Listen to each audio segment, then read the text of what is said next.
अजित पवार यांच्या अकाली निधनानं रिक्त झालेल्या उपमुख्यमंत्री पदाची धुरा आता सुनेत्रा पवार यांच्याकडे सोपवण्यात आलेली असून त्यांचा शपथविधी देखील संपन्न झाला। मात्र राज्याच्या या नव्या उपमुख्यमंत्र्यांकडे आता केवळ प्रशासकीयच नव्हे तर जिल्ह्यांच्या पालकमंत्री पदाचीही महत्त्वाची जबाबदारी देण्यात आलेली आहे।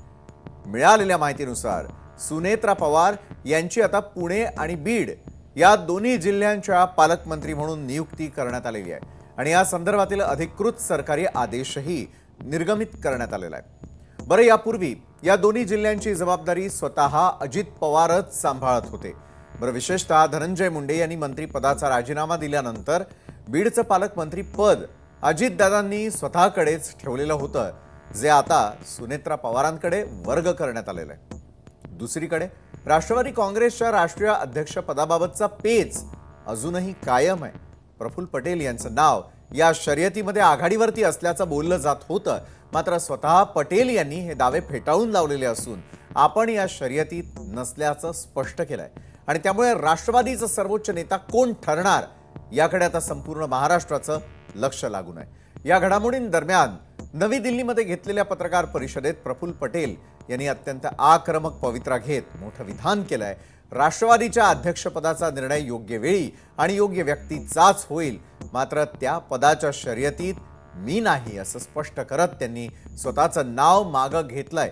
तसंच पक्षाचा कार्याध्यक्ष म्हणून नवीन नेतृत्वाची निवड करण्याची जबाबदारी आपण चोखपणे पार पाडत असल्याचंही त्यांनी नमूद केलं आणि यावेळी पटेल यांनी आपल्या टीकाकारांचाही खरपूस समाचार घेतलाय।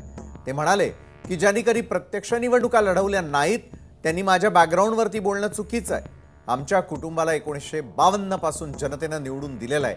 पक्षांतर्गत संभ्रम निर्माण करणाऱ्यांवर घाणेरडं राजकारण करत असल्याचा ठपका ठेवत पटेल यांनी विरोधकांना लाज वाटली पाहिजे अशा शब्दात फटकारलंय। आम्ही आमचा पक्ष आहे, आम्ही योग्य निर्णय ते घेणार आहोत आणि माझ्याशिवाय घेणार आहोत। आता त्याच्या पलीकडे मी काय तुम्हाला खुलासा करू शकतो? माझ्याशिवाय कोणाला मिळतील, मग योग्य व्यक्तीला मिळतील, मग कोणाला मिळतील तर तुम्हाला इंडिकेशन मी देऊनच राहिलेलो आहो ना। मी नाही राहणार आहे ना। आज राष्ट्रीय कार्याध्यक्ष म्हणून माझी जबाबदारी जी आहे ते योग्य रीतीने ट्रान्झिशन अजितदादा नंतर काय, कोण, कुठे, कसं हे पूर्ण प्रक्रिया पूर्ण करण्याची जबाबदारी माझ्यावर आहे, ती मी योग्य रीतीने पार पडत आहे। ज्या लोकांच्या आमच्या पक्षाशी संबंध नाही, दुसरे पक्षाचे लोक जे कधी निवडणूक सुद्धा या महाराष्ट्राच्या जनतेकडून एक मतही त्यांना कधी प्राप्त मिळवण्याचा त्यांनी प्रयत्न केलेला नाही, हे आमच्यासारख्या लोकांच्या बद्दल काही उलटसुलट प्रचार करणं, चर्चा करणं, स्टेटमेंट देणं काही योग्य आहे का? अरे 1952 पासून माझे वडील महाराष्ट्राची जनतेने निवडून दिलं। मी अनेक वेळा लोकसभेमध्ये महाराष्ट्राच्या जनतेकडून निवडून गेलो आणि आमच्या बद्दल आणि आमच्या बॅकग्राऊंड बद्दल कोणी जर कॉमेंट करत असेल तर त्यांना लाज वाटायला पाहिजे। दरम्यान प्रफुल्ल पटेल यांनी नवी दिल्लीमध्ये पंतप्रधान नरेंद्र मोदी आणि केंद्रीय गृहमंत्री अमित शहा यांची भेट घेतल्याची माहिती मिळते आणि या भेटीमुळे राज्याच्या राजकारणामध्ये मोठ्या हालचालींना वेग आलेला आहे। सूत्रांनी दिलेल्या माहितीनुसार पटेल यांनी मोदी शहांच्या जोडीला महाराष्ट्रामध्ये गेल्या काही दिवसात घडलेल्या वेगवान घडामोडींची सविस्तर माहिती दिली। बरं, विशेषतः सुनेत्रा पवार यांचा उपमुख्यमंत्री म्हणून झालेला शपथविधी आणि पवार कुटुंबातील सद्यस्थितीबाबत या बैठकीमध्ये सखोल चर्चा झाल्याचं देखील समजतंय। या भेटीदरम्यान एक रंजक प्रसंग घडला। सूत्रांच्या दाव्यानुसार महाराष्ट्रातील या सर्व घडामोडींवर भाष्य करत असताना गृहमंत्री अमित शहा यांनी हसून आपली प्रतिक्रिया दिली। लोगों को इसमें भी राजकारण दिखता है, लोकांना यामध्ये राजकारण दिसतं असं मिश्किल विधान शहांनी प्रफुल्ल पटेल यांच्या समोर केल्याची माहिती देखील मिळते। इतकंच नव्हे तर या बैठकीत राज्याच्या नव्या उपमुख्यमंत्री सुनेत्रा पवार यांचा देखील उल्लेख झाल्याचं वृत्त आहे। पंतप्रधान आणि गृहमंत्र्यांनी सुनेत्रा पवार यांना लवकरच दिल्ली भेटीवर घेऊन येण्याचे निर्देश प्रफुल्ल पटेल यांना दिलेत। त्यामुळे आगामी काळात उपमुख्यमंत्री सुनेत्रा पवार यांचा दिल्ली दौरा निश्चित मानला जात असून त्या ठिकाणी राष्ट्रीय नेत्यांशी त्यांची महत्त्वाची चर्चा होण्याची शक्यता आहे। राष्ट्रवादी काँग्रेस पक्षाच्या विलीनीकरणाबाबत भाजपच्या केंद्रीय नेतृत्वाने एक अत्यंत महत्त्वाची आणि तितकीच कडक अट घातल्याची माहिती सूत्रांकडून मिळते। गेल्या काही दिवसांपासून शरद पवार यांचा पक्ष विलिनीकरण करणार असल्याच्या चर्चा राजकीय वर्तुळामध्ये रंगलेल्या आहेत. मात्र आता भाजपनं आपली भूमिका स्पष्ट केल्याचं समजतंय. सूत्रांच्या माहितीनुसार जर शरद पवार यांच्या पक्षाला विलिनीकरण करायचं असेल तर त्यांना सर्वात आधी एनडीएमध्ये सामील व्हावं लागेल. म्हणजेच विलिनीकरणाचा मार्ग हा सत्तेच्या सोपानातूनच जाणार असल्याचं चित्र आता स्पष्ट होत आहे. बरं, इतकंच नव्हे तर विलिनीकरणाची प्रक्रिया पूर्ण करण्यापूर्वी शरद पवार यांच्या पक्षातील प्रमुख नेत्यांना भाजपच्या केंद्रीय नेत्यांशी सविस्तर चर्चा करावी लागेल. बरं, या चर्चेमध्ये सकारात्मक निर्णय झाल्यानंतरच विलिनीकरणाला भाजपची अधिकृत मान्यता मिळणार असल्याचं देखील समजतंय. बरं, दुसरीकडे एनडीएमध्ये सध्या सहभागी असलेल्या अजित पवार त्यांच्या राष्ट्रवादी काँग्रेस पक्षाच्या अस्तित्वाबाबतही महत्त्वाची माहिती समोर आलेली आहे. सूत्रांच्या दाव्यानुसार अजित पवार यांच्या पक्षाला एनडीएमध्ये सध्या कोणताही धोका नाहीये. मात्र शरद पवार यांना जर आपला गट विलिनीकरण करायचा असेल तर त्यांना थेट सत्तेमध्ये सहभागी व्हावं लागेल आणि त्यापूर्वी भाजपच्या सर्व अटी मान्य कराव्या लागतील. बरं, आता भाजपच्या या कंडिशनल भूमिकेनंतर शरद पवार गट नेमकी काय पावलं उचलणार? सत्तेमध्ये सहभागी होऊन विलिनीकरण होणार की चर्चेचं गुऱ्हाळ सुरूच राहणार? याकडे संपूर्ण राज्याचं लक्ष लागून आहे. बरं, आणि यानंतर येऊयात विलिनीकरणाच्या मुद्द्याकडे. राष्ट्रवादीच्या नेत्यांकडून विलिनीकरणाच्या चर्चा जरी वरवर नाकारल्या जात असल्या तरी या प्रक्रियेला खुद्द दिल्लीतूनच मोठी संमती मिळाल्याचं समजतंय. सूत्रांनी दिलेल्या माहितीनुसार पंतप्रधान नरेंद्र मोदी आणि केंद्रीय गृहमंत्री अमित शहा यांनी राष्ट्रवादीच्या विलिनीकरणासाठी ग्रीन सिग्नल दिलेला होता. दिल्लीतल्या या वरिष्ठ नेतृत्वाकडून हिरवा कंदील मिळाल्यानंतरच विलिनीकरणाच्या हालचालींना वेग घेतलेला होता. आणि महत्त्वाची बाब म्हणजे मोदी शहांच्या या संमतीनंतरच अजित पवार यांनी शरद पवार यांच्या नेतृत्वाखालील पक्षासोबत प्रत्यक्ष चर्चा सुरू केल्याची माहिती मिळते. बरं, ही चर्चेची प्रक्रिया नोव्हेंबर 2024 पासूनच सुरू झालेली होती असं सूत्रांचं म्हणणं आहे. आणि त्यामुळे गेल्या काही महिन्यांपासून पडद्यामागं मोठ्या राजकीय घडामोडी घडत होत्या हे आता स्पष्ट होत आहे. बरं, विलिनीकरणाचा हा संपूर्ण घटनाक्रम नेमका कसा होता, कोणत्या तारखेला कुणासोबत खलबत झाली आणि या महत्त्वाच्या बैठकांमध्ये कोणते नेते सहभागी होते, या सर्व प्रश्नांची उत्तरं आता आपण ग्राफिक्सच्या माध्यमातून समजावून घेऊया. तर विलिनीकरणाबाबतची टाइमलाईन समजून घेऊयात. नोव्हेंबर 2024 मध्ये नागपूर अधिवेशनात विलिनीकरण चर्चेचा श्री गणेशा झाला. अजित पवार जयंत पाटलांमध्ये अनेक बैठका झाल्या. फडणवीसांचा केंद्रीय नेत्यांकडे चेंडू देखील टोलवला गेला. 5 ऑक्टोबर 2025ला अहिल्यानगरमध्ये अमित शहा अजित पवारांमध्ये चर्चा झाल्याचं वृत्त. मग मोदींशी बोलून निर्णयाचं शहांचं आश्वासन. 14 नोव्हेंबर 2025ला मोदींकडून विलिनीकरणाला हिरवा कंदील. 14 नोव्हेंबर 2025ला फडणवीसांची संघासोबत महत्त्वाची चर्चा. मग निवडणुकीनंतर जाहीर करण्याचे संकेतही देण्यात आले. 16 जानेवारी 2026ला राष्ट्रवादीच्या दिग्गज नेत्यांची बैठक. 16 जानेवारी 2026ला नेत्यांनी विलिनीकरणावरती शंका उपस्थित केल्या, त्या मांडल्या. नंतर अजित पवार सुप्रिया सुळेंची स्वतंत्र बैठक पार पडली. शरद पवारांना विलिनीकरणाची माहिती देण्यात आली. ती तारीख होती 17 जानेवारी 2026. निवडणुका घड्याळ चिन्हावरती लढवणार असं देखील सांगण्यात आलं. अमोल कोल्हेंवर प्रचाराची मोठी धुरा सोपवण्याबाबतही 17 जानेवारी 2026ला चर्चा झाल्याचं वृत्त.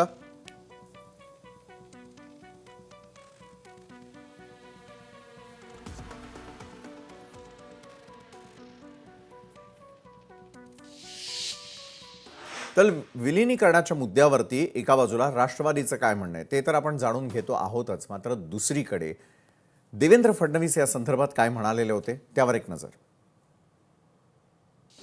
ते आमच्या सरकारमध्ये आहेत आणि सरकारमध्ये आमच्याशी शेअर न करता ते असा निर्णय घेऊ शकतील का? त्यामुळे आता पवार साहेबांचं आणि त्यांचं काय बोलणं झालं, कोणाचं आणि त्यांचं काय बोलणं झालं, मला याची कल्पना नाही. आमच्यापुरतं मी सांगतो की अशा प्रकारच्या तारखेची माहिती आम्हाला नाही. मीरा भाईंदर महापालिकेच्या महापौर निवडीवरून सध्या राजकीय वातावरण चांगलंच तापलेलं आहे. डिंपल मेहता यांची मीरा भाईंदरच्या महापौरपदी अधिकृतपणे निवड करण्यात आलेली असून त्यांनी 79 मतांच्या मोठ्या फरकानं दणदणीत विजय मिळवला. मात्र या निवडीमुळे शहरात वादाचे नवे तोंड फुटलेलं असून राजकीय पडसाद उमटू लागलेले आहेत. डिंपल मेहता यांच्या रूपानं अमराठी महापौर दिल्यानं मराठी एकीकरण समिती कमालीची आक्रमक झाली. मीरा भाईंदरमध्ये मराठी महापौरच असावा या मागणीसाठी या समितीनं रस्त्यावरती उतरून तीव्र निदर्शनं केली. यावेळी समितीचे अध्यक्ष गोवर्धन देशमुख यांनी सत्ताधाऱ्यांवर जोरदार हल्लाबोल केला. देशमुख यांनी टीका करत असताना म्हटलंय की 107 हुतात्म्यांच्या बलिदानातून मराठी माणसाचं राज्य निर्माण झालेलं आहे. असं असतानाही केवळ मराठी माणसाच्या नाकावर टिचून जाणीवपूर्वक या पदावर अमराठी व्यक्तीला बसवलं जात आहे. समितीनं या निवडीचा निषेध करत हा मराठी अस्मितेचा अपमान असल्याची भूमिका मांडलेली आहे. या आंदोलनानंतर आता मीरा भाईंदरमध्ये मराठी विरुद्ध अमराठी असा नवा संघर्ष पाहायला मिळतो. की आजचा हा महापौराचा विषय फार मोठा आहे. मराठी महापौर झाला पाहिजे आणि मराठी महापौर जर नरेंद्र मेहता करत नसेल तर दुसरा मोरारजी म्हणून आम्ही त्याला घोषित करतोय. अहो, संयुक्त महाराष्ट्राचा लढा झाला, 107 हुतात्मे गेले. झाले कशासाठी संयुक्त महाराष्ट्र? एक भाषिक राज्य म्हणून झालं ना. मग तुम्ही आज काय करताय? तुमच्याकडे सत्ता आहे, पैसा आहे, पॉवर आहे म्हणून तुम्ही हे नाटकं करतायत का? सहन करणार नाही, मोर्चा होणार. दरम्यान या प्रकरणाचे राजकीय पडसाद देखील उमटलेले आहेत, ते देखील पाहूयात. मराठी एकीकरण समिती बोगस आहे व कुणाची तरी कटपुतली आहे, त्यामुळे त्यांच्यावर जास्त लक्ष न देणं बरं. त्यामुळे ह्या महापालिकेच्या निवडणुकीमध्ये त्यांनी उभाटा आणि मनसेचं काम केलं होतं, त्यांच्यावर काय विश्वास ठेवायचा? मराठी अमराठीचा मुद्दा फक्त राजकारणासाठी करण्याचा प्रयत्न होतो. जो कोणी चांगल्या पद्धतीचा कारभार करू शकेल असा व्यक्ती तिथं बसवला पाहिजे. त्यात मराठी अमराठी करणं हे अयोग्य आहे. वर्षानुवर्ष ज्या ठिकाणी लोक राहतात तिथलं नेतृत्व करण्याची संधी त्या लोकांनी तिथल्या स्थानिक नेतृत्वाला निवडून दिली आहे. याबद्दलचा योग्य निर्णय जो काही व्हायचा होईल, परंतु राजकारण करत असताना मराठी अमराठी हे करणं योग्य नाही. दरम्यान डिंपल मेहता आणि नरेंद्र मेहता यांची प्रतिक्रिया जाणून घेणे तितकंच महत्त्वाचं आहे. त्यांच्या प्रतिक्रिया पाहूयात. ज्या जनताने आमच्यावर विश्वास दाखवलेला आहे ते विश्वासवर आम्ही विकासाचे अनेक काम करून त्यांना परत आणू. हे विश्वास जनताने आम्हाला दिलेला आहे, आम्हाला आमचे भारतीय जनता पार्टीनं दिलेला आहे. ते विश्वासमध्ये मी खरं उतरणार. या ठिकाणी आम्ही ज्या आता निवडणूक झाली होती त्या ठिकाणी आम्ही सर्व घरोघरी फिरले होते आणि अनेक विकासाचे कार्य आहे ते आम्हाला या ठिकाणी करायचे आहे. प्रमुख म्हणजे आपला सूर्या डॅमचं जे पाणी आहे ते आपला मीरा भाईंदरमध्ये येणार आहे. ते आम्हाला लवकरच लवकर त्या कामामध्ये आम्हाला गती द्यायची आहे. या आंदोलनात काही महत्त्वाने हे राजकीय प्रेरित आंदोलन आहे. मीरा भाईंदरमध्ये विविध समाजाची लोक ज्या ज्या पक्षांनी ज्या ज्या जबाबदाऱ्या दिले ते महापौर झाले. मग ते एखादा मायरा मेंडनचा असू द्या, कॅटलिन परोसा असू द्या, आता गेल्या वेळी आम्ही ह्यांना दिलेली महापौरपद काय नाव आपलं ज्योत्स्नाताई हसनाले, आता डिंपल मेहता आले. हा पक्ष शेवटी लोकांनी यासाठी नाही निवडून दिलं कुठल्या जातीचा महापौर होईल, यासाठी निवडून दिलं की कुठला पक्ष मीरा भाईंदर शहराचा विकास करेल आणि भारतीय जनता पक्षावर विश्वास आहे. आणि राहिला प्रश्न डिंपल मेहता ही गेल्या काय बोलतो पार्टिशन ज्याला महाराष्ट्र गुजरात त्यावेळीपासून इकडे राहते, अजून किती दाखला आणायचं? तर डिंपल मेहता महापौरपदी विराजमान झाल्यानंतर मात्र मराठी अमराठी वादाला आणखी एकदा फोडणी मिळाल्याचं पाहायला मिळतं. मीरा भाईंदरमध्ये अमराठी महापौर असल्याच्या कारणावरून त्या ठिकाणी खरं तर मोर्चे निघणं, त्याचबरोबर त्यांच्या नावाला विरोध करणं अशा अनेक घडामोडी घडताना पाहायला मिळत होत्या. महाराष्ट्र एकीकरण समितीने तर ठोस भूमिका घेत अमराठी महापौर कशासाठी आणि यापूर्वी मराठीच्या मुद्द्यावरून झालेल्या बलिदानाची देखील आठवण करून दिलेली आहे. आणि याच संदर्भात मनसेचे प्रवक्ते स्वतः गजानन काळे आपल्यासोबत जोडले गेलेले आहेत. नमस्कार आणि आपलं स्वागत. खरं तर मीरा भाईंदरमध्ये अमराठी महापौर याकडे मनसे कशा प्रकारे पाहते? मराठी एकीकरण समितीनं तर आपला थेटपणे मोर्चा काढण्याचा दिलेला इशारा, त्यानंतर मराठी अमराठी वादाला आणखीच त्या ठिकाणी फोडणी मिळाल्याचं पाहायला मिळत आहे. अमराठी महापौर कशासाठी हा प्रश्न मनसेला देखील पडतो का? मला वाटतंय या संदर्भात ज्यावेळी दोनही ठाकरे एकत्र आल्यानंतर महाराष्ट्रात ही चर्चा सुरू झाली. बेसिकली ही चर्चा सुरू होती मुंबईच्या महापौर पदाबद्दल. खरंय. त्याच्यानंतरचं आपण चित्र पाहताय, मीरा भाईंदरमध्ये यापूर्वी घडलेली घटना असेल, सातत्याने मराठी माणसाच्या बद्दल, मराठी भाषेबद्दल एका विशिष्ट समाज घटकाकडून सातत्याने बोलणं असेल आणि या समाज घटकाला अप्रत्यक्ष प्रत्यक्षरित्या भारतीय जनता पक्षाचे नेते यांचा असलेला छुपा पाठिंबा किंवा छुपा समर्थन.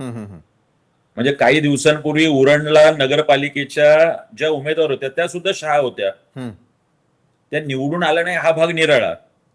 मग आता तुम्हाला प्रत्यक्ष निवडून येता येत नाही, मग महापालिकेतून पहिला नगरसेवक म्हणून निवडून जायचं आणि आरक्षण. म्हणजे 42 काहीतरी मराठी नगरसेवक आहे तिथे, त्यातल्या एकही योग्यतेचा आणि क्षमतेचा नव्हता जो मराठी आहे. जाणीवपूर्वक या वादाला फोडणी देण्याचा प्रयत्न भारतीय जनता पक्षाच्या नेत्यांकडून होतोय का? त्यांना हा वाद हवाय का? एकाच बाजूला मुख्यमंत्री देवेंद्र फडणवीस सांगतायत की हिंदू होईल आणि तो मराठी होईल. मग तुम्हाला मग मीरा भाईंदरचा महापौर का मराठी हवाय? कुणाला खुश करण्याचे प्रयत्न सुरू आहेत हे? भारतीय जनता पक्ष म्हणजे आज जी घटना घडली त्याच्यात भारतीय जनता पक्ष कुठेच बोलत नाही. फडणवीस साहेबांनी बोलायला पाहिजे ना. आणि का मेहता मॅडमला करताय? ते ऑलरेडी नगरसेविका आहेतच की. जर या महाराष्ट्राची भाषा मराठी आहे, ही जर शहरं जी आहेत याच्यावरती पहिला हक्क ह्या मराठी माणसाचा आहे, मग तो सत्तेतल्या घटकांमध्ये असो, इथल्या रोजगारांमध्ये असो, इथल्या व्यवसायांमध्ये असो. मग मला वाटतंय नरेंद्र मेहता आणि त्यांच्या मागे असलेला भारतीय जनता पक्ष, त्यांचं राज्यातलं नेतृत्व आणि केंद्रातलं नेतृत्व यांचा हा डाव आहे का की एका बाजूला सगळे अमराठी एकत्र करायचे आणि मराठी माणसाला वेगळं पाडायचं? बरोबर आहे म्हणजे गजाननजी, तुम्ही महापौर जी शंका उपस्थित करताय त्याला निश्चितच वाव आहे. दुसरीकडे एक मला महत्त्वाचा मुद्दा विचारावा असं वाटतो की निवडणुका होण्यापूर्वीपासूनच मराठी अमराठीचा मुद्दा उपस्थित केला जात होता. त्यानंतर अमराठी लोकांना असलेली काही पक्षांची साथ स्पष्टपणे दाखवते की तोडा फोडा आणि राज्य करा. अमराठी महापौर मिळाल्यानंतर ही फक्त पुढच्या काळातली नांदी आहे का? कारण अनेक ठिकाणी झालेल्या महापौर उपमहापौर पदाच्या निवडणुका आणि त्यानंतर त्याची सुरुवात ही मीरा भाईंदर पासून करायची आणि मग ही लिटमस टेस्ट करून पाहायचं की नेमकं काय घडतं, असं कुठेतरी हा कट आहे असं आपल्याला वाटतं का? 100%. मी उरणचं उदाहरण दिलं की उरणमध्ये थेट नगर अध्यक्षाची जी निवडणूक आहे, उरण हा एक नवी मुंबईचा रायगडचा पट्टा आहे जिथे मोठ्या प्रमाणात आगरी कोळी समाज आहे. त्या आगरी कोळी समाजाला प्रतिनिधित्व न देता उरणमध्ये नगराध्यक्ष म्हणून शहा म्हणून एका लेडीचं नाव पुढे करण्यात आलं. तो कट काही शिजला नाही. तिथे महाविकास आघाडीच्या म्हणून राष्ट्रवादीच्या नगराध्यक्ष म्हणून निवडून आल्या. मात्र ते झाल्यानंतर मग आता मीरा भाईंदर झालं की पुढच्या 5 वर्षानंतर ठाणे आणि त्याचबरोबर मुंबई. ही लिटमस पेपरची टेस्ट आहे की आता आपण ट्राय करून बघूया किती विरोध होतोय. आणि हे थेट मराठी माणसाला आव्हान आहे, मराठी माणसाला गृहीत धरणे. हा प्रश्न फक्त महाराष्ट्र नवनिर्माण सेना किंवा उद्धव साहेबांची शिवसेना एवढ्यापुरतं मर्यादित नाहीये. मला वाटतं महाराष्ट्रातल्या आणि शहरांमध्ये राहणाऱ्या प्रत्येक मराठी माणसाने हे बघायला पाहिजे की हे सूचक आहे आणि ही पुढच्या भविष्यातली धोक्याची घंटा आहे. त्या पद्धतीने हे बघणं म्हणजे मराठी महापौर करून म्हणून रस्त्यावर यावं लागतं. म्हणजे मराठी एकीकरण समितीच्या कार्यकर्त्यांना आंदोलन करावं लागतं आणि आपलेच मराठी पोलीस प्रशासनातले यांना अटक करावं लागतं, त्यांच्यावर गुन्हे दाखल करावे लागतात.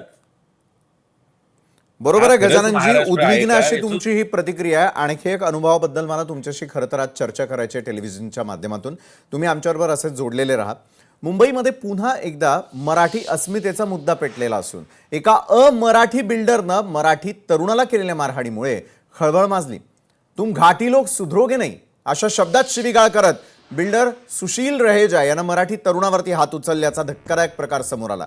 या घटनेचे पडसाद आता राजकीय वर्तुळात उमटू लागलेले असून महाराष्ट्र नवनिर्माण सेनेनं या वादात आक्रमक उडी घेतलेली आहे. मनसेचे प्रवक्ते गजानन काळे यांनी या प्रकरणावरून सत्ताधारी भाजपवर बोचरी टीका केली. केंद्रात, राज्यात आणि आता मुंबईतही भाजपची सत्ता आल्यामुळे रहेजांसारख्या बेडकांची डराव वाढली अशा शब्दात काळेंनी आपला संताप व्यक्त केलेला आहे. इतकंच नव्हे तर त्यांनी भाजपचे नेते अमित साटम आणि आशिष शेलार यांना लक्ष करत सवाल विचारलेला आहे की मराठी माणसाच्या या अपमानावरती आत्ता हे नेते काही बोलणार आहेत का? तसंच अशा प्रवृत्तींना रस्त्यावरचा न्याय मनसे आपल्या स्टाईलनं देईल असा इशारा देखील गजानन काळे यांनीच दिलेला आहे. या संदर्भात पुन्हा एकदा आपण त्यांच्याशी पुन्हा चर्चा करणार आहोत. गजाननजी, मराठी अमराठी महापौर हा वाद एका बाजूला सुरू असताना बिल्डरांची मुजोरी पुन्हा वाढायला सुरुवात झालेली आहे. का डोकं वर काढतात अशा प्रकारचे बिल्डर? आणि मराठी माणसाला ज्या शब्दामध्ये सुचवण्यात आलेला आहे किंवा ज्या शब्दामध्ये त्याचा अपमान करण्यात आलेला आहे, हा तमाम मराठी माणसाचा आहे. पक्षाचा संबंध येत नसताना देखील यावरती इतर नेते मंडळी बोलतील का? त्यांना तुम्ही काय आव्हान देणार आहात गजाननजी? नाही, मी खरं म्हणजे दिवसभर वाट बघत होतो.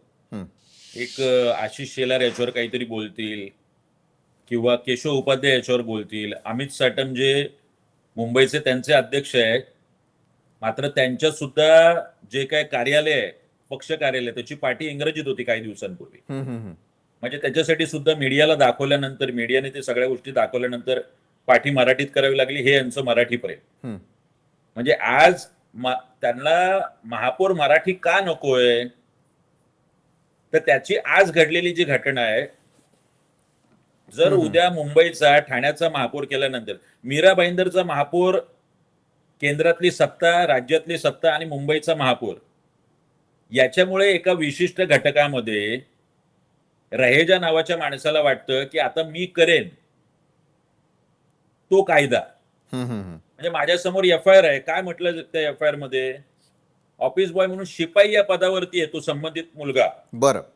आणि तो म्हणतो माझे मालक सुशील रहेजा यांनी ऑफिसचे झेरॉक्स केलेली कागदपत्र व्यवस्थित स्टेपल केली नाहीत, या कारणावरून ऐसा झेरॉक्स तेरे बाप ने निकाला था क्या, ये सिक्वेन्स होना चाहिए था, असे बोलला. आणि मी तुम घाटी असे मोठ्याने सर्वांसमोर बोलून शिवीगाळ करत अपमानित केले, माझ्या कानाखाली मारली.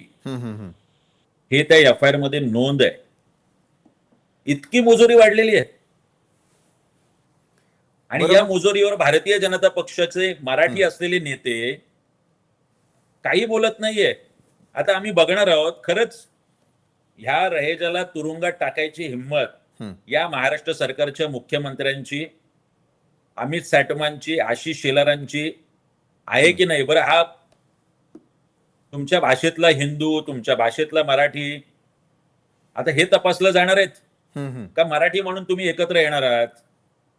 सातत्याने राजसाहेब जे सांगतायत की संकट कुठलं आहे, तर हे संकट आहे. आज तुमच्या कानाखाली मारण्यापर्यंतची हिंमत एक सुशील रहेजा नावाचा बिल्डर करू शकतो. तो करू शकतो कारण त्याला माहिती आहे की केंद्रात माझं सरकार आहे, राज्यात माझं सरकार आहे आणि आता मुंबईत सुद्धा माझं सरकार आहे. बरं, पण खळखट्याची भूमिका आता घेण्याची वेळ पुन्हा एकदा आलेली असं वाटतं का? नाही बघा, मी नक्की म्हणेल, मी ट्विट पण केलंय की रस्त्यावरती याला काय उत्तर द्यायचं ते आम्ही देऊ, पण सरकार नावाची गोष्ट, प्रशासन नावाची गोष्ट, पोलीस याच्यावर काही करणार आहेत की नाही, की फक्त तात्पुरतं गुन्हा दाखल, अद्यापर्यंत का नाही अटक झाली?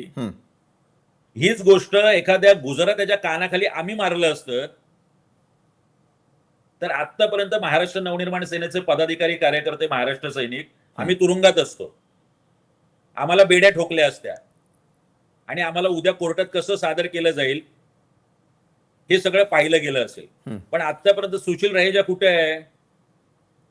त्याला अटक केली का पोलिसांनी सांगावं, त्याला बेड्या ठोकल्या का पोलिसांनी सांगावं, त्याला उद्या कोर्टात सादर करणार का पोलिसांनी सांगावं, सरकारने सांगावं.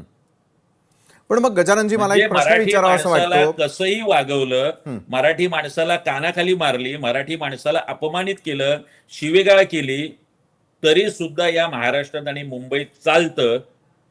या पद्धतीचा संदेश भारतीय जनता पक्षाला मराठी माणसाला द्यायचा आहे. हे आता मराठी माणसाने बरं, स्वतःच्या भाजप मनाशी तुमच्या पक्क प्रश्नाचं उत्तर देईल, मात्र मला एक सर्वसामान्य म्हणून विचारावं असं वाटतं की ज्या ज्या वेळेला निवडणुका येतात त्यावेळेला मराठी अमराठीचा वाद पुन्हा येतो, मराठी मतांवरती नजर ठेवली जाते. सर्वच राजकीय पक्षांना मला विचारायचं आहे, महाराष्ट्रामध्ये मराठीचा अपमान कधीपर्यंत आम्ही सहन करायचा? दुसरीकडे जर अशा प्रकारे एखादा बिल्डर फक्त नोकर म्हणून वागणूक देत असेल तर मग त्याला कुठल्या प्रकारे उत्तर देणं आता अपेक्षित आहे? सर्व पक्षीयांकडून मला गजाननजी तुमच्याकडून हे उत्तर अपेक्षित आहेत, कारण केवळ आमचा वापर हा मतांपुरती करू नका. मतं देऊन झाल्यानंतर, निवडणुका झाल्यानंतर तरी मराठीचा मान राखला जाणार का? नाही बघा, आम्ही सातत्याने मराठी बोलल्यामुळे एक विशिष्ट वर्ग आहे त्याने तर आम्हाला मतदान केलेलंच नाहीये बर. मुळात. बरं, मराठी माणसाने मतदान करताना संपूर्णपणे महाराष्ट्र नवनिर्माण सेना किंवा शिवसेनेला केले असे नाही, ते 4 पक्षांमध्ये विभागलं जातंय. हम्म, पण आज दिवसभरात ही घटना घडल्यानंतर फक्त महाराष्ट्र नवनिर्माण सेना बोलते. हम्म, याच्या संदर्भात सत्तेत असलेले, म्हणजे ज्या शिंदे सेना स्वतःला शिवसेनेचं वारसदार सांगते, हम्म. ज्या वंदनीय बाळासाहेबांचं नाव घेते, ज्या वंदनीय आनंद दिघे साहेबांचं नाव घेतलं जातं, जर ही घटना घडल्यानंतर वंदनीय बाळासाहेब असते, वंदनीय आनंद दिघे साहेब असते, तर ते शांत बसले असते का? म्हणजे जिथे त्या मीरा भाईंदरला प्रताप सरनाईक स्वतः आहेत, ते किती वेळा बोलतात की मीरा भाईंदरचा महापौर मराठी असावं म्हणून.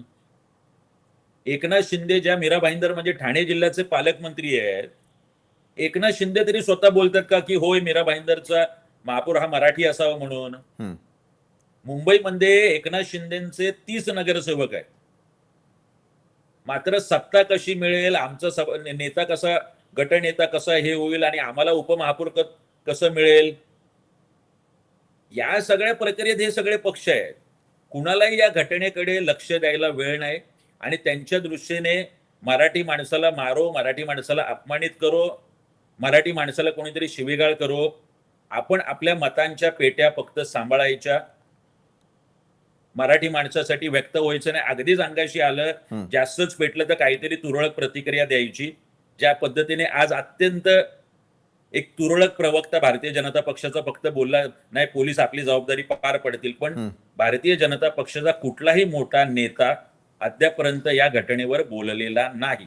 बरोबर आहे. म्हणजे मराठी माणसा जागा राहा हे सांगण्याची पुन्हा एकदा वेळ येताना दिसतेय.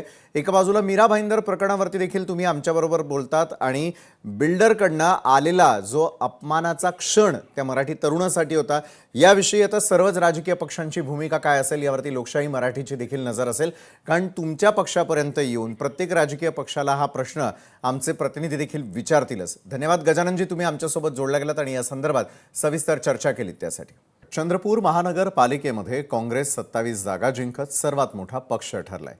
तरी देखील अंतर्गत गटबाजी काँग्रेससाठी डोकेदुखी ठरताना दिसते.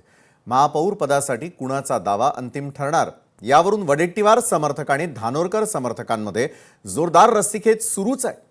हा वाद आता थेट काँग्रेसच्या दिल्ली दरबारामध्ये हायकमांडपर्यंत पोहोचला, पण त्यावर तोडगा निघाला नाही.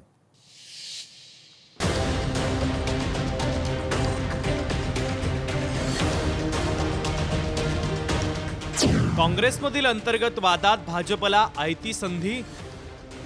काँग्रेसच्या अंतर्गत वादामुळे राजकारणाला नवं वळण. चंद्रपूर महानगरपालिकेत सत्ता स्थापनेत वेगळं वळण येणार. चंद्रपूर महापालिकेत काँग्रेसकडे सत्ता स्थापनेची संधी असताना काँग्रेसमधील अंतर्गत फूट भाजपसाठी सत्तेची संधी ठरू शकते. काँग्रेसमधील मतभेद वाढत गेल्यानं काँग्रेसनं 2 गटांची नोंदणी केली. त्यामुळे कोणता गट अधिकृत मानायचा आणि कोणता नाही यासाठी विभागीय आयुक्तांनी राज्य मंत्रिमंडळ समितीकडे अभिप्राय मागवला. तो अहवाल येईपर्यंत भाजप, अपक्ष आणि इतर छोट्या गटांच्या मदतीनं चंद्रपुरात राजकीय खेळी खेळण्याची शक्यता नाकारता येत नाही. आयुक्ताला कुठला तरी दबाव आहे आणि आमच्या नगरसेवकांना मतदानापासून वंचित ठेवण्याचा कट या आयुक्त रचत आहे. हे आयुक्त मात्र पूर्ण सत्ताधाऱ्यांच्या ताटाखालचं मांजर झाल्यासारखे वागतायत. कायदेशीर लढाई आम्ही लढूच, परंतु सत्ता प्राप्तीसाठी भारतीय जनता पक्षाने त्यांच्यावर पूर्णतः दबाव टाकलेला आहे. काय नाही, विजूभाऊ वडेट्टीवार साहेब आले होते, त्यांनी बोललेले आहेत. ते मॅडमशी चर्चा झाली आहे त्यांची पूर्णपणे, ते तुम्हाला माहिती देणार. नाही, सगळ्यांचे सगळे प्रमाणपत्र आहेत आणि सगळे प्रमाणपत्र आम्ही मॅडमला सुपुत्र केलेले आहेत. राजकीय वर्तुळामध्ये सध्या एकच चर्चा रंगली आहे. काँग्रेस स्वतःच्या वादात अडकून राहणार की वेळीच एकमत साधून सत्ता आपल्या हाती ठेवणार. स्वतःच्या सत्ता वर्चस्वासाठी काँग्रेसचे 2 मोठे नेते आपलं भांडण चव्हाट्यावर आणतायत. काँग्रेसमधील वाद चव्हाट्यावर आल्यानं येथील स्थानिक मतदार देखील आता संभ्रमात पडलेले आहेत. ह्या चंद्रपूर शहराची जी अधोदशा बीजेपी शासनात झाली होती, म्हणून इथल्या नागरिकांनी, सामान्य मतदारांनी काँग्रेसला भरभरून मतदान केलं. ह्या शहराची दुर्भाग्य म्हणावे लागेल की 2 नेत्यांच्या, एक खासदार मॅडम आणि दुसरे आमदार साहेब यांच्या हेकीखोरीमुळे आम्ही करू ते काही करू, त्यांना मतदारांच्या मतदानाचाही आदर राहिलेला नाही. चंद्रपूरमध्ये ह्याच्या निवडणुका झाल्या तर आम्ही एक सामान्य मतदार म्हणून आम्ही मतदान केलं. तर आम्हाला असं वाटलं की नाही, आपली लोकशाही ही सुदृढ झाली पाहिजे. पण आता असं झालेलं आहे की यांना जे समाजसेवा करायसाठी नगरसेवक व्हायचं आहे की यांना म्हणजे या पक्षातून त्या पक्षात, त्या पक्षातून त्या पक्षामध्ये, यांचं एक ध्येय काय आहे ह्या लोकांचं? भाजपच्या विरोधात चंद्रपूरकरांनी मतदान केलं. मतदारांनी काँग्रेस आणि जनविकास सेनेच्या बाजूनं कौल दिलाय. त्यामुळे काँग्रेसनं महापौर बसवण्यासाठी एकत्रित प्रयत्न केले पाहिजे. पण काँग्रेसच्या चुकीमुळे भाजपचा महापौर होणार असेल तर चंद्रपूरची जनता माफ करणार नाही आणि आम्हीही माफ करणार नाही. त्याच क्षणी आम्ही आघाडी तोडू असा इशारा जनविकास सेनेचे अध्यक्ष आणि नगरसेवक पप्पू देशमुख यांनी दिला. जनभावनेचा आदर करून आम्ही काँग्रेससोबत निवडणूक लढली आणि आता कौल जनतेनं काँग्रेसच्या आघाडीच्या बाजूने दिला, जनविकास सेनेच्या बाजूने दिलाय. तर काँग्रेसनं महापौर बसवण्यासाठी प्रयत्न केले पाहिजे. आम्ही त्यांच्यासोबत आहोत आणि राहू, हा आमचा शब्द आहे. परंतु काँग्रेसच्या चुकीमुळे, काँग्रेसच्या नेत्यांच्या हेवे दाव्यामुळे जर भाजपचा महापौर या शहरामध्ये बसला, तो लादल्या गेला समजा चंद्रपूरकरांवर, चंद्रपूरची जनता काँग्रेसला माफ करणार नाही आणि आम्ही सुद्धा काँग्रेसला माफ करणार नाही. चंद्रपुरात सर्वच पक्षांचे अधिकृत गट स्थापन झाले असले तरी काँग्रेसचं अजूनही 14 नगरसेवक आपल्या अधिकृत गटामध्ये सहभागी नाहीये. भाजप, ठाकरेंची शिवसेना आणि वंचित युती या प्रमुख पक्षांचे गट स्थापन झाले. काँग्रेसनं मात्र अद्यापही भिजत घोंगडं ठेवलंय. यावर आता काँग्रेस पक्षश्रेष्ठी काय निर्णय घेतात? काँग्रेसच्या अंतर्गत वादात भाजपला संधी मिळण्याची शक्यता अधिक आहे. चंद्रपूर शहराचा जर एकंदर तुम्ही कौल बघितला तर हा भाजप विरोधात होता. परंतु सध्या काँग्रेसच्या 2 गटात जे काही भांडणं सुरू झालेले आहे, काँग्रेसनी इथल्या चंद्रपूर शहराच्या मतदारांनी काँग्रेसला सत्ता दिली, सत्तेच्या जवळ नेलं. परंतु काँग्रेसमधल्या अंतर्गत भांडणामुळे भाजपला आता काँग्रेसचेच लोक सत्तेच्या जवळ नेत आहे की काय, अशी परिस्थिती निर्माण झालेली आहे. त्यामुळे तिसऱ्याचा फायदा होईल की नाही हा विषय सध्या आपण बाजूला ठेवू. कारण आज दिल्लीत काँग्रेसची या नेत्यांची बैठक आहे. त्यात काय निर्णय होते त्यानंतर सगळं चित्र स्पष्ट होईल. निवडणुकीमध्ये कौल मिळालेला असतानाही काँग्रेस केवळ वर्चस्वाची अंतर्गत लढाई लढत आहे. विजय वडेट्टीवार आणि धानोरकर यांच्या लढाईत आपली सत्तेची संधी तर जाणार नाही, अशी कुजबूज काँग्रेसचे नवनिर्वाचित नगरसेवक आपापसामध्ये करू लागले. अनिल ठाकरे, लोकशाही मराठी, चंद्रपूर.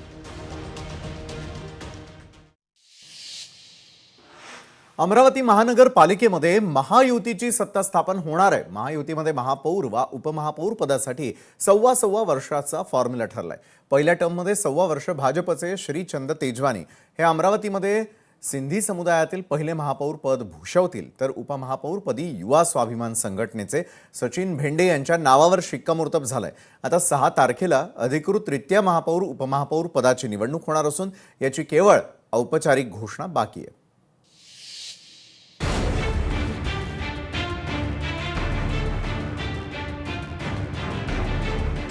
अमरावती महापालिकेवर महायुतीची सत्ता, सत्तेचा 1.25 वर्षाचा फॉर्म्युला. सुरुवातीला भाजपाचा महापौर तर उपमहापौर पद युवा स्वाभिमान पार्टीला. 87 सदस्य असलेली अमरावती महानगरपालिका, यामध्ये 45चा बहुमताचा आकडा कोणालाही पार करता आला नाही. यावेळी सर्वच राजकीय पक्ष स्वतंत्र निवडणूक लढले होते. महाविकास आघाडीने सुद्धा आम्हीच सत्ता स्थापन करू असा दावा केला होता. मात्र आता त्यांच्या दाव्याला पूर्ण विराम मिळाला आहे. भाजप, राष्ट्रवादी अजितदादा गट, रवी राणा यांची युवा स्वाभिमान पार्टी आणि शिंदे शिवसेनेने एकत्र येऊन सत्ता स्थापन करण्याचा निर्णय घेतलाय. यामध्ये सुरुवातीला भाजपने महापौर पदावर तडजोड करत 1.25 वर्ष महापौर पद वाटून घेण्याचा निर्णय घेतलाय. सुरुवातीच्या 1.25 वर्ष भाजपाने श्रीचंद तेजवानी यांना महापौर पद दिलंय, तर उपमहापौरपदी युवा स्वाभिमानचे सचिन भेंडे पहिले 1.25 वर्ष राहतील. नंतर 1.25 वर्ष भाजपाचे आशिष अतकरे यांच्या सोबत युवा स्वाभिमानचे अजय जयस्वाल हे उपमहापौर म्हणून कार्यभार सांभाळणार आहेत. महापौर आमचा आहे, आम्ही महापौर बसवला. जसं आम्ही पहिले नेहमी म्हणायचो की भाजपचा महापौर राहील.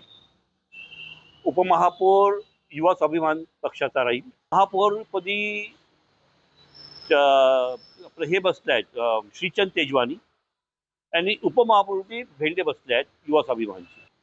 आमच्याजवळ 25 आमचे आहेत, 15 युवा स्वाभिमानचे आहेत, 11 राष्ट्रवादीचे आहेत आणि 3 शिवसेनेचे आहेत. अमरावती महानगरपालिकेवर महायुतीचा झेंडा. भाजप, राष्ट्रवादी अजितदादा गट, युवा स्वाभिमान पार्टी आणि शिंदे शिवसेना एकत्र. महापौर पदाचा सव्वा वर्षाचा सत्तेचा फॉर्म्युला. पालिकेत 5 वर्षात 4 महापौर होणार.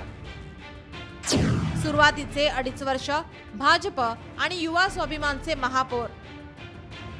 महायुतीकडे 54 नगरसेवकाचा भक्कम आकडा. भाजपने सिंधी समाजाला दिले महापौर पद. रवी राणा यांचा युवा स्वाभिमान पक्ष सत्तेत असेल तर आम्ही सत्तेत सहभागी होणार नाही अशी भूमिका राष्ट्रवादीचे आमदार संजय खोडके यांनी घेतली होती. मात्र मुख्यमंत्री देवेंद्र फडणवीस यांच्याशी आमदार संजय खोडके यांचे फोनवर बोलणे झाले. अमरावती मनपातील सत्तेत सहभागी होण्याबाबत दिवंगत अजित पवार यांची चर्चा झाली होती. त्यांनीही यास मंजुरी दिली होती अशी माहिती आमदार खोडके यांनी दिली आहे. सीएम साहेबांचं आणि दादांचं बोलणं झालं होतं, परंतु या ठिकाणी आज या ठिकाणी संजय खोडके साहेब घरी आले होते आणि त्यांनी मुख्यमंत्री महोदयांचं पण बोलणं करून दिलं, सन्माननीय पालकमंत्री महोदयाचं सुद्धा बोलणं करून दिलं आणि त्यांनी सांगितलं की आज या ठिकाणी महापौरचा फॉर्म भरत आहे, तुम्ही सोबत राहा, आपण 2-3 दिवसांनी आपण या संदर्भात चर्चा करू. दादांशी आमचं बोलणं झालं होतं, त्या पद्धतीनं आम्ही या ठिकाणी आपण सोबत राहू, फक्त आजचा फॉर्म आपण भरा. 87 पैकी सर्वाधिक 25 नगरसेवक भाजपचे निवडून आले. त्या खालोखाल युवा स्वाभिमान संघटनेचे 15, काँग्रेस पक्षाचे 15, राष्ट्रवादी अजित पवार गटाचे 11, MIMचे 12, शिवसेना शिंदे गटाचे 3, बसपाचे 3 आणि वंचित बहुजन आघाडीचा 1 नगरसेवक निवडून आला. पालिकेत कोणत्याही एका पक्षाला बहुमत मिळालं नसल्याने सत्तेसाठी महायुतीमधील पक्ष एकत्र आले आहेत. सभी मेरे नेतागणों का मैं बहुत बहुत आभारी हूँ, भारतीय जनता पार्टी की टीम का, जिन्होंने मुझे लायक समझा. आज महापौर की इतनी बड़ी प्रथम नागरिक की जवाबदारी मुझे दी हुई है. इसमें मैं पूर्ण कोशिश करूंगा अपना पूरा जदोजहद करके उनके नजरों में पूरा खरा उतरूंगा. प्रदीर्घ प्रशासकांच्या काळानंतर पुन्हा एकदा आता महापालिकेवर राजकीय सत्ता स्थापन होणार आहे. मात्र अमरावती शहरातील रेंगाळलेल्या समस्या या तातडीने सोडवण्यासाठी त्यांना पावलं उचलणं आवश्यक आहे. शहरातील बेशिस्त वाहतूक, पार्किंगची समस्या, राजकमल रेल्वे उड्डाणपुलाची समस्या या प्रमुख समस्या आहेत. सत्तेवर बसणाऱ्यांनी आता शहरातील समस्या तातडीने सोडवण्याची आणि निवडणुकीच्या रणधुमाळीत दिलेल्या आश्वासनांची पूर्तता करणे आवश्यक आहे. सूरज दहाट, लोकशाही मराठी, अमरावती. राज्यामध्ये सध्या जिल्हा परिषद आणि पंचायत समितीच्या निवडणुकांचा धुरळा उडालाय. काही ठिकाणी महायुती विरोधात महाविकास आघाडी लढतीये, तर काही ठिकाणी महायुतीतील घटक पक्ष एकमेकांच्या विरोधात, तर महाविकास आघाडीतील घटक पक्ष एकमेकांच्या समोर स्थानिक आघाड्यांच्या माध्यमातून उभे राहिलेत. बरं, असं असताना लाडकी बहिणी योजनेबद्दल बोलून लाडक्या बहिणींना साथ घातली जाते. कोणतीही सभा असली की स्थानिक नेते असो वा मंत्री हे लाडकी बहिणी योजनेवरून लाडक्या बहिणींचं मत स्वतःच्या पाड्यामध्ये कसं पडेल याचाच विचार करताना पाहायला मिळतात.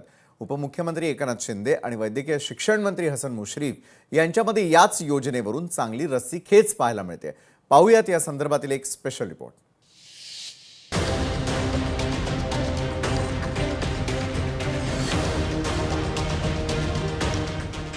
जिल्हा परिषद पंचायत समिती निवडणुकीत लाडकी बहीण योजनेचाच बोलबाला.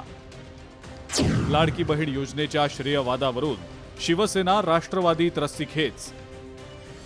एकनाथ शिंदे आणि हसन मुश्रीफ यांच्यात श्रेयवाद.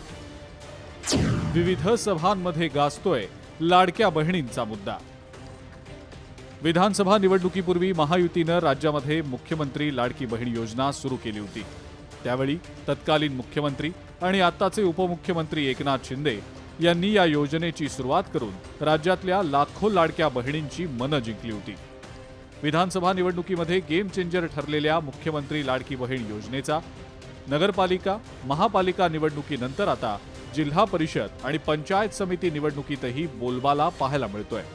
पण या योजनेचं श्रेय घेण्यावरून शिवसेना आणि राष्ट्रवादी काँग्रेसमध्ये रस्सीखेच सुरू असल्याचं आता समोर आलेलं आहे.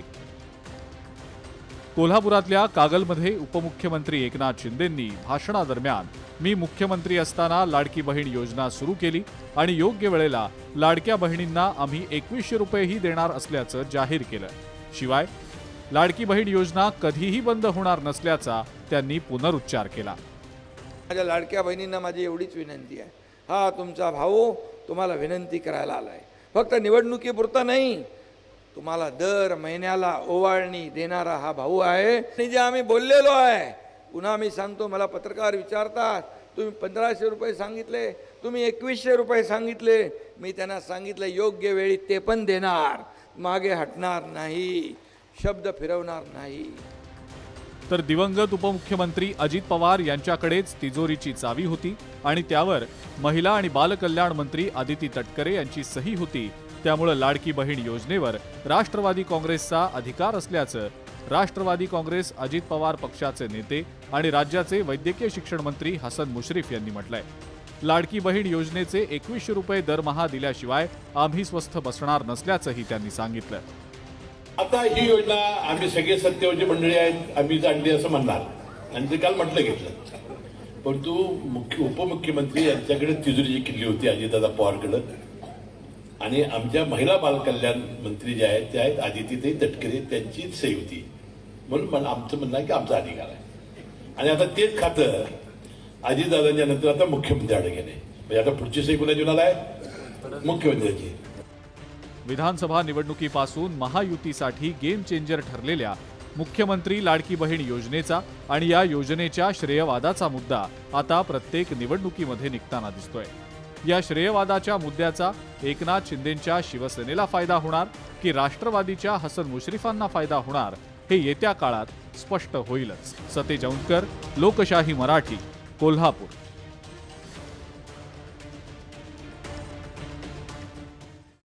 जिल्हा परिषद निवडणुकीच्या निमित्तानं कोकणामध्ये प्रचाराची रणधुमाळी सुरू आहे. सिंधुदुर्ग जिल्ह्यात नारायण राणे आणि त्यांच्या विरोधकांचा वाद सर्वश्रू होत आहे. नितेश राणे यांनी बंडखोर उमेदवाराला प्रचार सभेमध्ये जाहीरपणे दिलेल्या धमकीमुळे इथलं वातावरण अधिक तापलंय.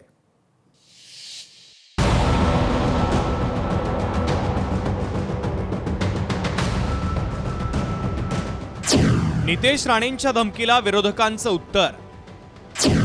सिंधुदुर्गातील प्रचारात धमकीचा धुरळा. नितेश राणेंच्या विरोधात ठाकरे सेनेचे नेते संतप्त. जिल्हा परिषदेच्या निवडणुकीसाठी वेंगुर्ला येथे नितेश राणे यांनी चौक सभा घेतली. या सभेत जिल्ह्यात राणे साहेबांचा शब्द अंतिम शब्द असल्याचं त्यांनी सांगितलं. जिल्हा परिषदेच्या निवडणुकीच्या 9 तारखेच्या निकालानंतर 10 तारीखही आहे, हे लक्षात ठेवावं असं विधान नितेश राणे यांनी केल्यानं विरोधकांनी ही धमकीची भाषा खपवून घेणार नाही असा पलटवार केलाय. आमच्याकडे सन्मान्य राणे साहेबांनी सांगितलेला निर्णय, घेतलेला निर्णय हा आमच्यासाठी अंतिम असतो आणि तो निर्णय बदलण्याचा अधिकार आम्ही कोणालाच दिलेला नाही. इथे जी काय थोडी हिंमत दाखवण्याचा कार्यक्रम सुरू आहे तो योग्य वेळी अगर बंद झाला नाही तर 9 तारखेनंतर 10 तारीख उजाडेल हे काही लोकांनी लक्षात ठेवा. नितेश राणेंचं वक्तव्य धमकी देणार आहे. निवडणूक आयोगानं याची दखल घेऊन नितेश राणेंवर कारवाई करण्याची मागणी ठाकरेंच्या सेनेचे नेते आणि माजी खासदार विनायक राऊत यांनी केली आहे. वेंगुर्ला आणि नारायण राणेंची गुंडगिरी याचं एक समीकरण आहे. प्रत्येक निवडणुकीमध्ये नारायण राणे पुरस्कृत गुंडगिरी ही वेंगुर्ल्यामध्ये केली जाते आणि म्हणूनच त्याच्याच पार्श्वभूमीवर त्यांनी धमकी दिलेली असेल त्याची माहिती आम्ही नक्की घेऊ. पण ह्या धमकीची दखल या जिल्ह्यातल्या निवडणूक आयोगाने घेण्याची आवश्यकता आहे. नितेश राणे यांनी दिलेल्या धमकीनंतर विरोधकांचा प्रचार अधिकच तीव्र झालाय. जनतेनं या लोकांना वेळीच आवरावं असं आवाहन ठाकरेंच्या सेनेचे नेते वैभव नाईकांनी केलंय. नितेश राणे विकास कामं करत नाहीत तर नेहमी दमदाटी करून पैसे वाटून निवडणुका जिंकतात असा गंभीर आरोप नाईकांनी केलाय. पालकमंत्री नितेश राणे यांच्या भूमिकेवरून असं स्पष्ट झालेलं आहे की हे विकास काम करत नाहीत, नेहमीच दमदाटी आणि पैशाचा वापर करून निवडणुका वारंवार जिंकण्याचा प्रयत्न करत असतात. आज रवींद्र चव्हाण त्यांच्यावर नसल्यामुळे पैशाची त्यांची व्याप्ती कमी झाली आहे. परंतु आता धमकीचं, मागे घेण्याचं तक्रार करण्याचं हे आता त्यांनी ओळखलं आहे. खरं तर या राज्यामध्ये कायदा सुव्यवस्था राहिलीच नाही आहे. निवडणुकीच्या रणधुमाळीमध्ये उडालेला हा आरोप प्रत्यारोपांचा आणि एकमेकांना धमकी देण्याचा रंग असलेला निवडणुकीचा धुरळा खाली बसणार की त्याचं वादळ उठणार हे आगामी निकालानंतरच अधिक स्पष्ट होणार आहे. रोहन नाईक, लोकशाही मराठी, सिंधुदुर्ग.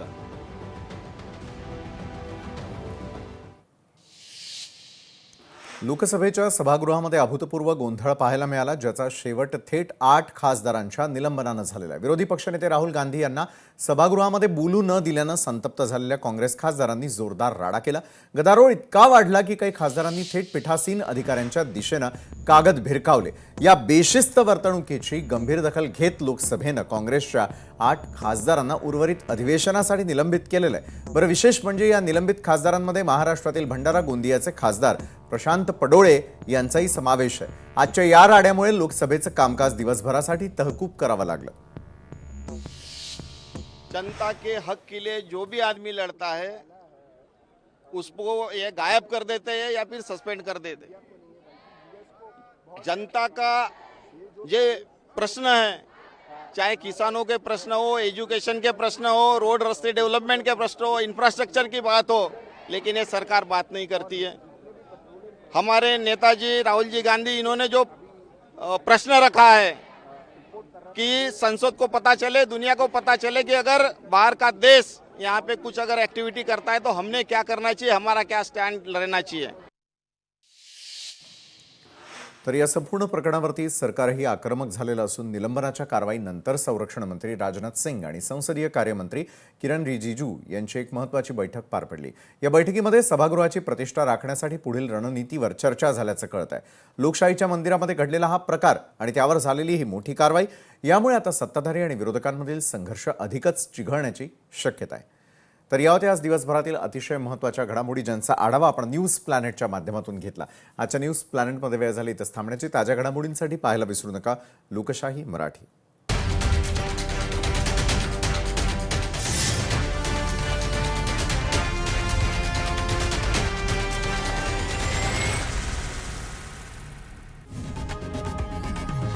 लोकशाही मराठी ऐका, पहा, जागरूक रहा.